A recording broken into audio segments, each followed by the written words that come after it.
बउआ के लेस कैला मुंह लटका के बैसल छै। की कहियो मम्मी, हमर जिंदगी बेकार भ गेल छौ। की भेलो का, कोन दिक्कत छौ? तो ले सुन।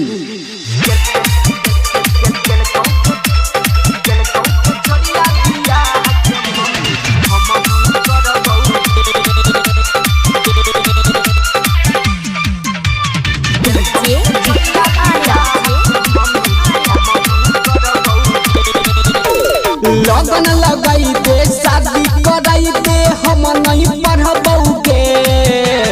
लगन लगाई दे, शादी कराई दे, हम नहीं पढ़बौगे। केलकौ जे माल बिया के मम्मी हमहू करबौगे। केलकौ जे छोरिया बिया के मम्मी हमहू करबौगे। लगन लगाई दे, शादी कराई दे, हम नहीं पढ़बौगे। लगन लगाई दे, शादी कराई दे, हम नहीं पढ़बौगे। केलकौ जे माल बिया के मम्मी हमहू करबौगे। केलकौ जे छोरिया बिया के मम्मी हमहू करबौगे।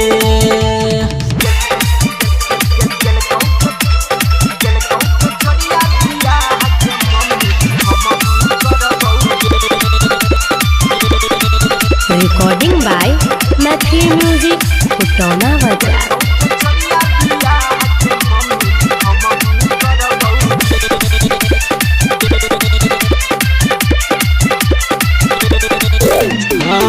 भोरे भोरे उठी के मम्मी कॉफी पी लेतौगे। रतिया के सुतलो में गोरा दबैतौगे। भोरे भोरे उठी के मम्मी कॉफी पी लेतौगे। रतिया के सुतलो में गोरा दबैतौगे। हेतौ जे सुख के मम्मी दुख अब नहीं करबौगे। हेतौ जे सुख गई मम्मी दुख अब नहीं करबौगे। केलकौ जे माल बिया अब हमहू करबौगे। केलकौ जे माल बिया गे मम्मी हमहू करबौगे।